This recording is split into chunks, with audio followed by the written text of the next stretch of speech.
y que, claro, tienen que ver también con lo que les contábamos muy tempranito, que hoy día, claro, no voy a estar solo, partí solito porque estaba metida en un taco como tanto habitante de esta región que todos los días tiene que lidiar con los tacos desde San Pedro. ¿Cómo está, Paolita? Luis, un besito. Aquí corriendo rápidamente para poder llegar y estar contigo y con todos los amigos que ven Matinal Nuestra Casa. Claro, una altísima congestión vehicular. Yo salí a la misma hora que salgo anteriormente cuando vengo contigo a acompañarte o a la Cami, pero hoy fue distinto. Fue caótico salir de Michaihue. Mira. Estuve 50 minutos ahí y eso que hay doble pista. Recién saliendo ahora. la ruta. No, claro, recién en la caletera de Michaihue, 50 minutos. Y luego el otro tiempo, digamos, en la ruta 160 hasta la altura del Berluis. Y de ahí después fluye, pero estaba muy complicado, terrible. Y el biotren lleno, colapsadísimo. Y los taxibuses también lo mismo. Ya no sube gente, no cabe No, nadie. pues van llenos, pues, No, van muy colgados. llenos.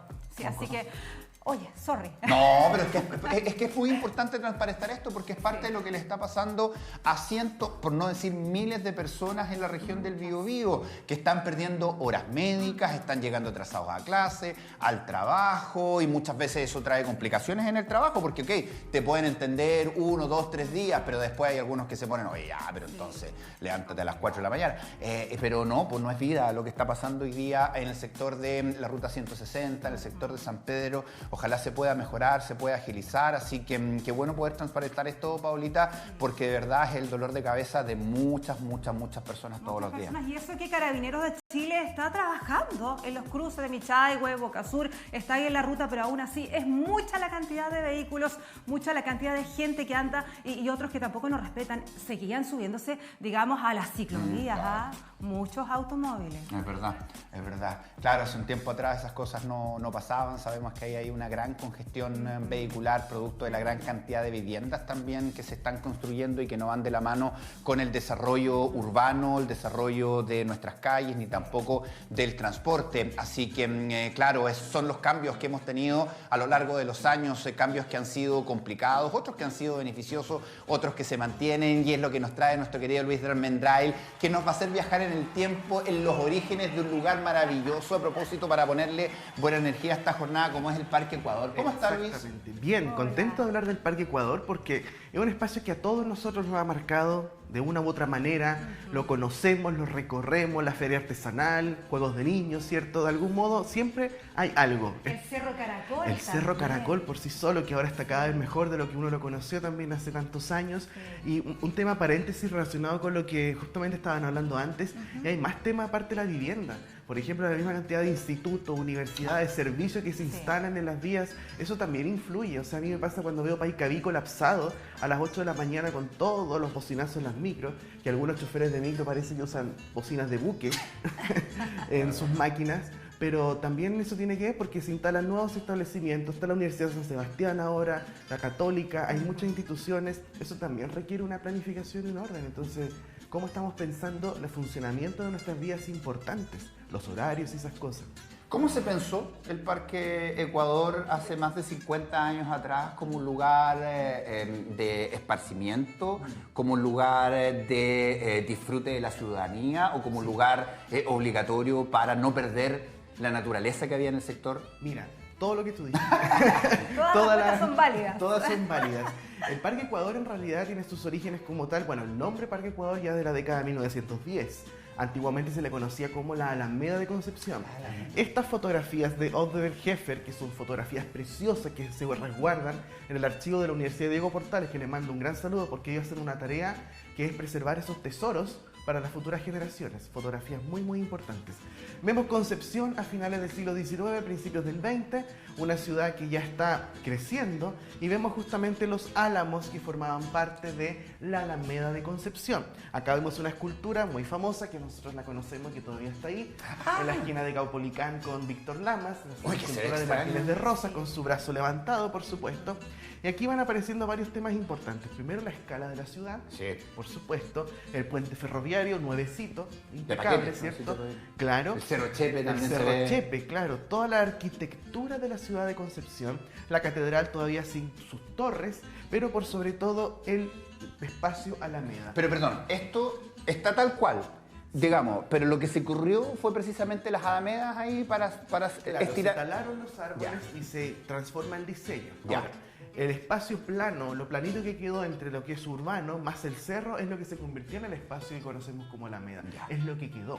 Por eso si vemos el Parque Ecuador desde las alturas, nos damos cuenta que es totalmente irregular, no es un espacio así. Bueno, por supuesto Víctor Lama tiene la línea marcada de la calle, sí, pero al pie del cerro es totalmente irregular porque sigue la cota del mismo cerro, sigue la línea del cerro.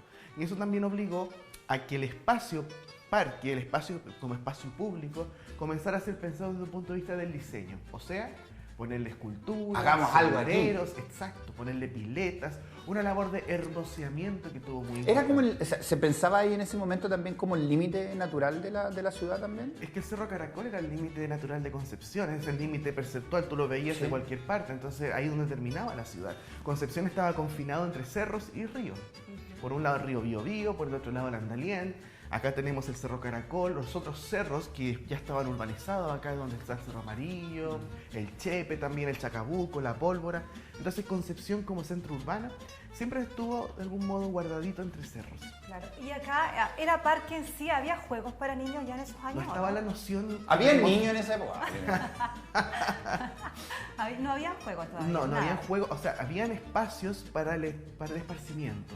Y en esa época el espacio de esparcimiento se entendía, no sé, como los senderos, con muchas flores, plantas, piletas, cosas que son principalmente con esa idea de la belleza estética del paisaje. Igual era un sector que quedaba lejos de otros sectores también, pues no teníamos la misma conectividad que ahora. No, y de hecho es un tema bien interesante porque la misma arquitectura que rodea el Parque Ecuador era totalmente distinta, principalmente residencial. Habían almacenes, también había otra lógica diferente del Parque Ecuador. No habían colegios como lo que conocemos ahora, por ejemplo. No habían establecimientos deportivos ni nada por el estilo.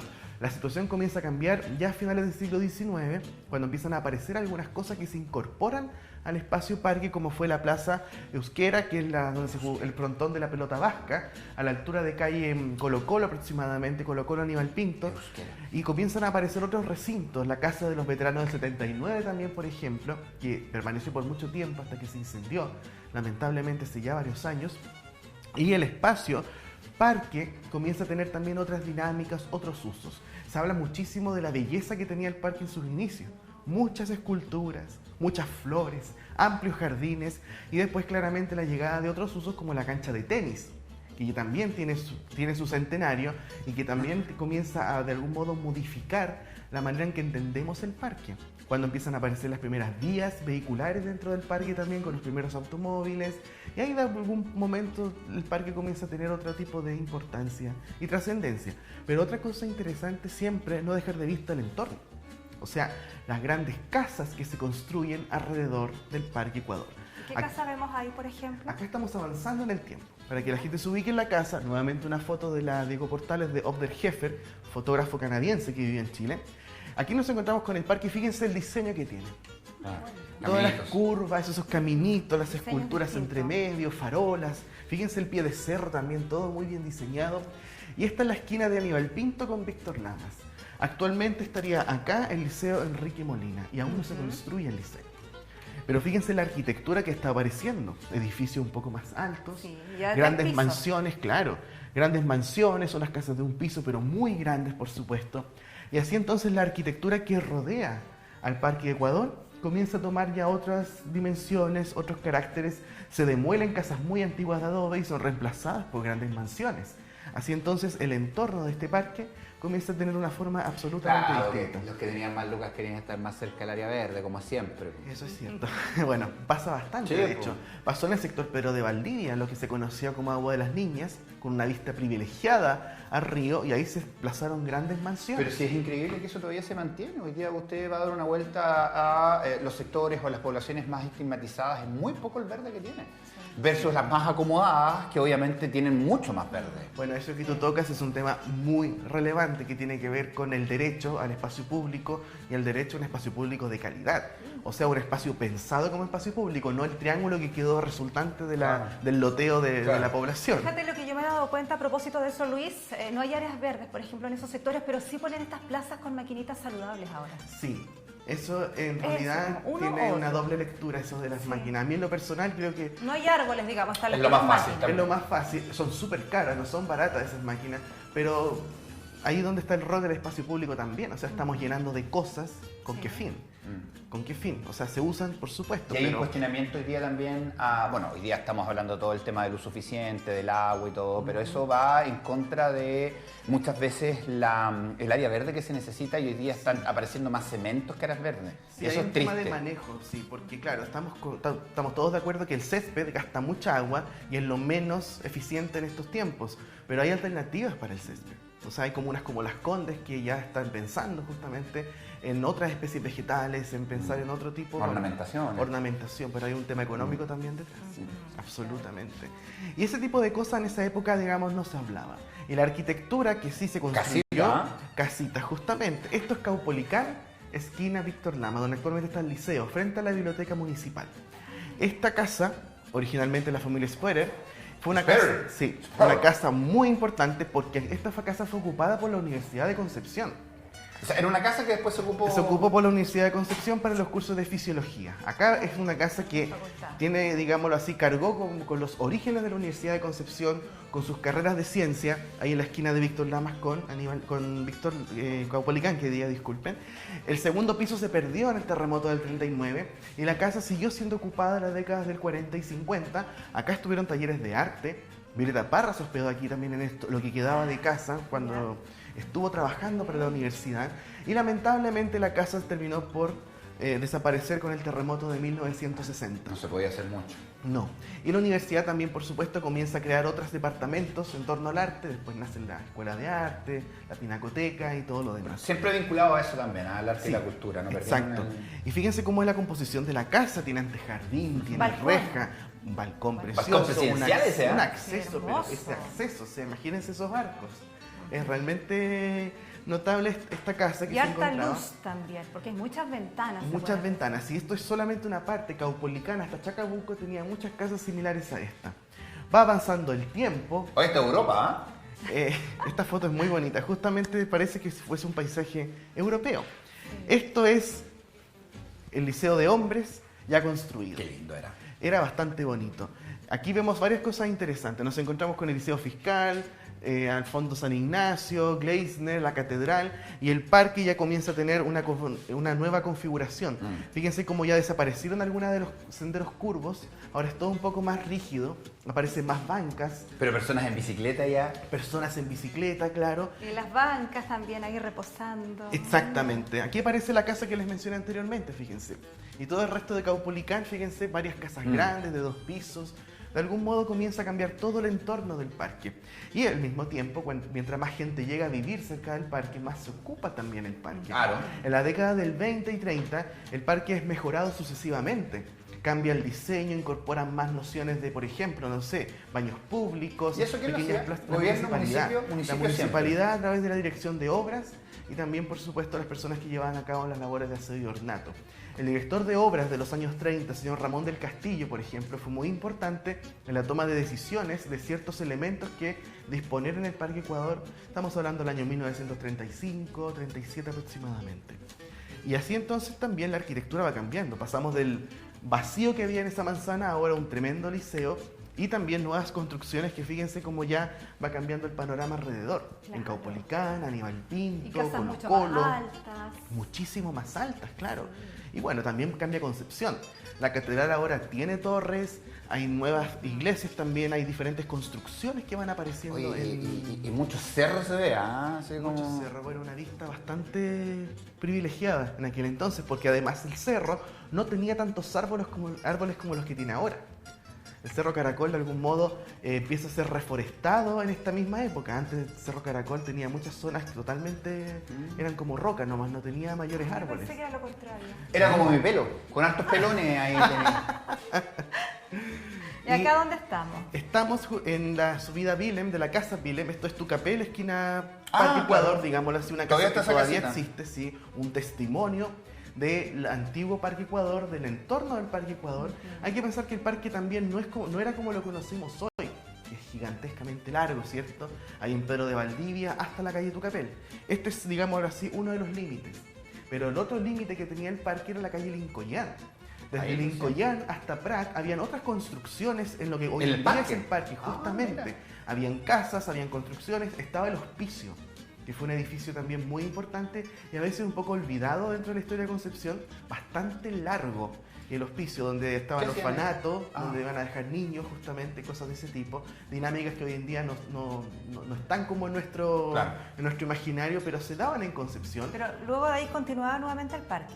De ahí seguía Pedro de Valdivia con casas, digámoslo así, ya seguía la calle Pedro de Valdivia propiamente tal. Por lo tanto, el parque como lo conocemos hoy es mucho más grande de lo que fue antiguamente. Y claro, obras como la Casa Willem y otras más alrededor que aún permanecen varias cosas. Increíble eso, que permanezca, bueno, porque la mantienen, pero porque no se ha destruido también con el paso del tiempo. No se ha destruido para nada, fue rehabilitada también. Hay un proyecto de restauración de Carlos Nostroza que quedó bastante bueno. Y la casa está en uso también. Hay oficinas, tengo entendido, de publicidad. Sí. Por lo tanto, es muy interesante. ¿Qué es lo que hay ahí? Una comida china muy Sí, rica. es uno de los restaurantes más antiguos, creo yo, de comida china en Concepción. Muy Creo bueno. que es muy antiguo, sí. Es de los primeros que hubo en Concepción. Avanzamos en el tiempo. París. Década de 1920. Nos encontramos con, bueno, las fotos del año 30, pero en la década de 1920 se construye este edificio de líneas góticas, en revival gótico, cuando el gótico se pone de moda nuevamente y muchos arquitectos comienzan a hacer obras en esa línea gótica, especialmente religiosas, y aparece este templo de la iglesia sacramentina, que era un templo homenaje a la Virgen, que se encontraba en Colo Colo, esquina Víctor Lamas, donde actualmente está el Instituto de Humanidades. ¿Y esa línea gótica de la que tú hablas, de dónde viene, de qué país originalmente? La arquitectura gótica se dio principalmente en Europa en la Edad Media, y en el siglo XIX, final del siglo XIX, hubo un momento en el cual varios arquitectos se sintieron fascinados por la arquitectura antigua, o sea, gótica, y comenzaron a hacer este revival, como una vuelta, digamos, de esta arquitectura. ¿Y fue la primera que se hizo en Concepción de este estilo? No, ya la iglesia de los jesuitas al fondo tenía líneas góticas, el Salesiano antiguo, donde estaba el seminario, también tenía algunos detalles góticos, y habían otras casas en Concepción, como el Club Alemán antiguo, que tenían sus toques medio góticos también. Y la industria atrás haciendo lo que quiere. La chimenea, por supuesto, industrial siempre, claro. Aquí, bueno, Víctor Lamas, la iglesia, preciosa, ¿cierto? No era tan grande, pero era bastante alta. Y esta fotografía de los años 30 también nos muestra una cosita abajo, ¿se fijan? ¿Ven una construcción? ¿qué es eso? Un baño, ¿no? Ya, es un baño, justamente. Son sistemas de baños muy modernos, construidos en los años 30, de la mano del arquitecto que les dije antes, señor Ramón del Castillo. Oye, ¿sabes que hay todo un tema con los baños? Porque, claro, acá en nuestro país uno habla de baño público, inmediatamente se viene a la imagen cosas negativas. En Japón están haciendo un tour por los baños. Bueno, aparte que en Japón vas a encontrar siempre los baños limpios de per se, hay un proyecto el cual está construyendo obras arquitectónicas en torno a los baños.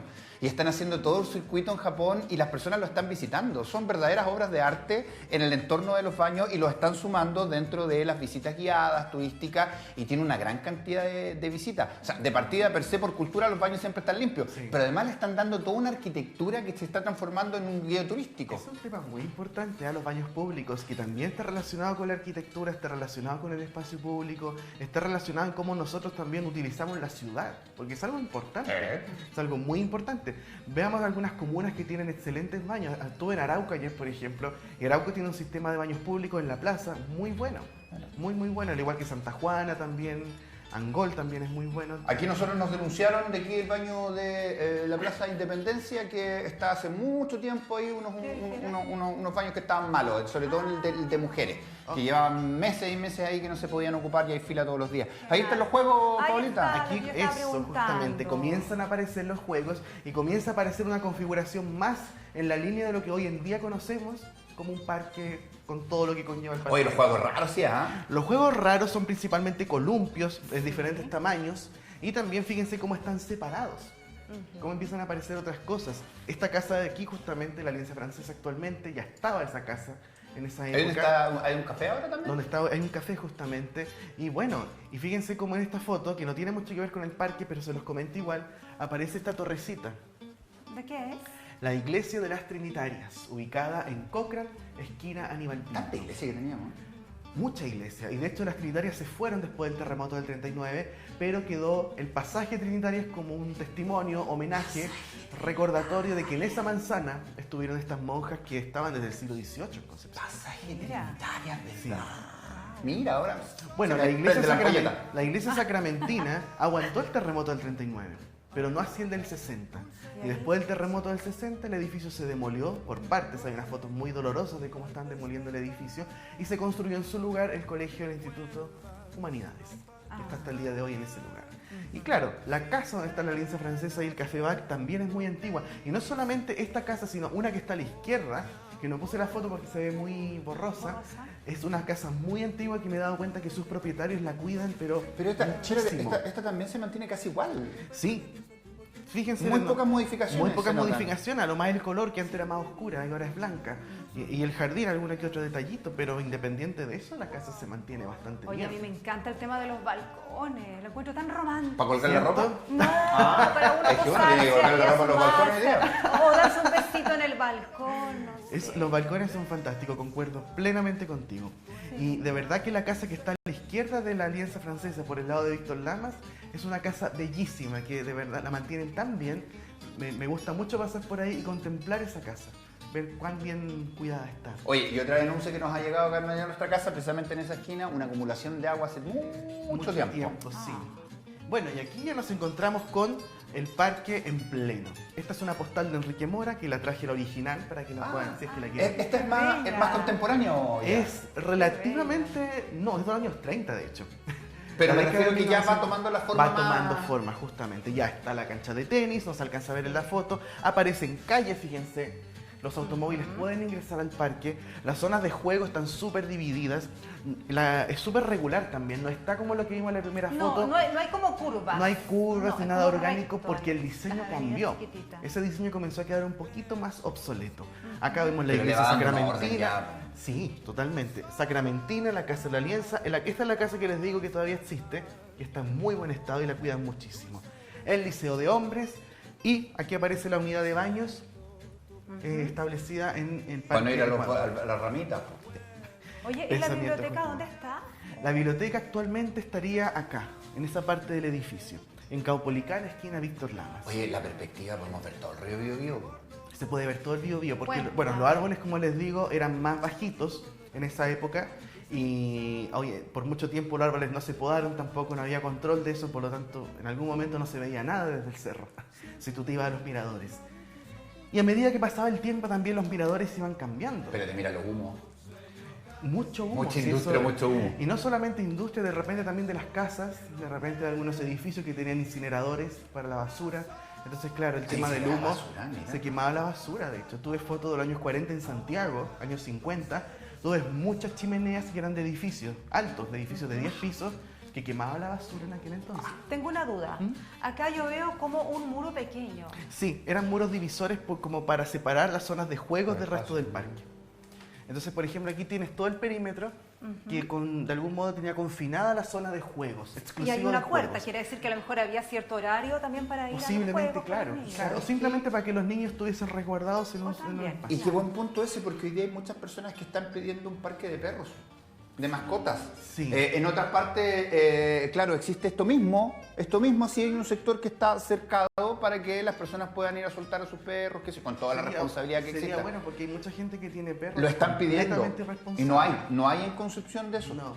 De hecho, estuve en Araquete el sábado y de verdad, cuando la gente lleva perros a la playa, es de verdad un caos porque hacen daño, afectan a la naturaleza. Es que la tenencia responsable dice que tienes que llevar con su arnés, su correíta, pero hay gente que no respeta ese O lo mismo tema. lo de Conce, de repente hay letreros que dicen, ande siempre con el arnés y todo, claro. y Mira, no, pues dejan el perro suelto. He tenido la suerte de viajar en algunos lugares.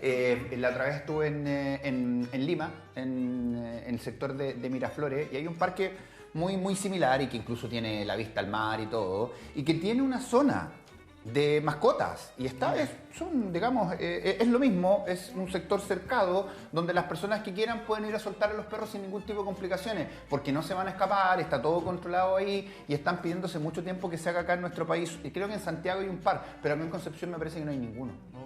Bueno, sería bueno justamente si hablamos del tema de la tenencia responsable y todo lo demás. Bueno, aquí estamos viendo el terremoto del 39. Esta es la esquina de Víctor Lamas con Serrano. A la derecha vemos un muro de la antigua cárcel. Esta fotografía aparece la cárcel donde hay un supermercado grande que ocupa una manzana completa ahí. Eso era la cárcel, Chacabuco 70, como se le decía. Es que uno que no es de acá no conoce mucho. Es interesante cuando la gente pase por Víctor Lamas, llegando a esa parte del parque, claro, toda la historia que también está detrás. Es la cárcel, y esto es donde actualmente está el skatepark, donde ven esa entrada. Es donde está, digamos, el antiguo edificio del hospicio, que quedó completamente destruido, como se pueden dar cuenta. Era grande, y hay fotografías, digamos, panorámicas donde tú ves toda esa larga extensión del edificio. Pero no esas puertas, imagínate, la dimensión de las personas versus las ventanas, las puertas, la altura. Bueno, esta foto se le publicaba en el libro de Armando Cartes, Concepción de Antaño. Una foto que de verdad, yo creo que es de las pocas que hay tan explícitas del ver el edificio como desde su acceso. Porque casi todas las otras fotos del hospicio son panorámicas, que tú ves desde lejos la obra en particular. Y claro, ¿qué pasa después de esto? El edificio comienza a ser modificado, después del terremoto del 60 causó estragos por lo que quedaba de estos edificios y también con todo lo que vimos anteriormente. De hecho, todo lo que vimos de este maravilloso parque con su arquitectura cambia después del terremoto del 60. Ahora, perdón, pero esto aguantó bien para un terremoto, digamos, o sea, entendiendo el año, el contexto de la construcción. Si el terremoto de Chillán sabemos que fue absolutamente... Y aguantó harto ese... Después del terremoto del 60, todo cambia. Bueno, estas fotografías de los años 40. Fíjense que aquí ya no está el edificio antiguo de 3 pisos, hay una obra que todavía existe, en Aníbal Pinto con Víctor Lamas, un edificio blanco de esquina curva del ingeniero Max van Rysselberghe. Acá nos encontramos que está la casa de la Alianza perfecta, la iglesia sacramentina sin mayores daños del terremoto, la casa que les dije yo que todavía existe, que se mantiene muy bien, pero fíjense que la parte de los juegos de niños está modificada.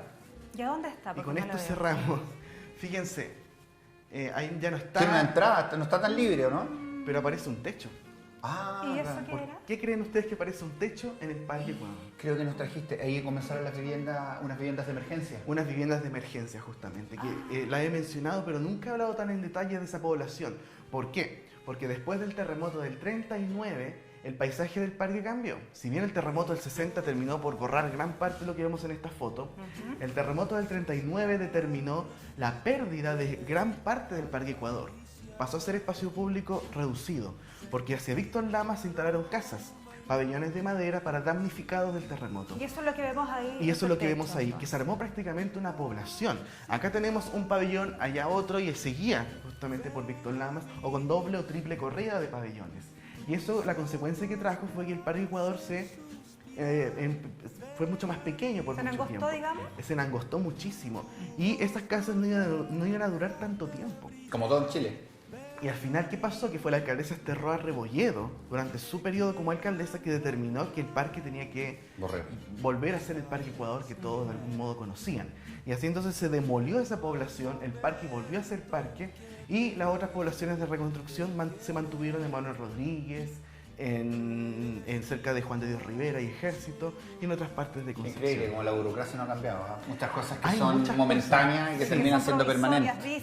Hay muchas cosas, de hecho Concepción puede dar cuenta de aquello en muchos aspectos, porque la historia es cíclica y a veces nos damos cuenta de situaciones actuales, pero que en realidad tienen una historia detrás o ya pasaron anteriormente. Es verdad. Tío Luis, muchísimas gracias. Como vieron, Oscar, su...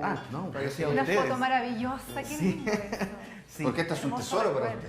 Justamente, y de hecho esta foto es de Enrique Mora, personajes que viajaron a Concepción. Obder Heffer, por ejemplo, el fotógrafo que mencioné antes, canadiense, imagínense, vino a Concepción y se sintió fascinado por su paisaje y su arquitectura.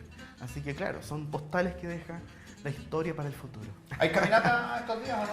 La caminata, mira, estamos pensando dejar todo para el Día del Patrimonio. Día de los Patrimonios, los días de los patrimonios. Sí, son varios días. A fines de mayo, justamente. Así que yo creo que vamos a concentrar todo a finales de mayo. Me encanta eso de que la gente pueda participar de diversas actividades que hay precisamente en ese fin de semana de mayo. Y vamos a celebrar hartas cosas también. Conocer casas y lugares emblemáticos acá de la zona. Vamos a hacer algo con la editorial Dos Tercios y también vamos a estar celebrando los 20 años de historia arquitectónica de Concepción.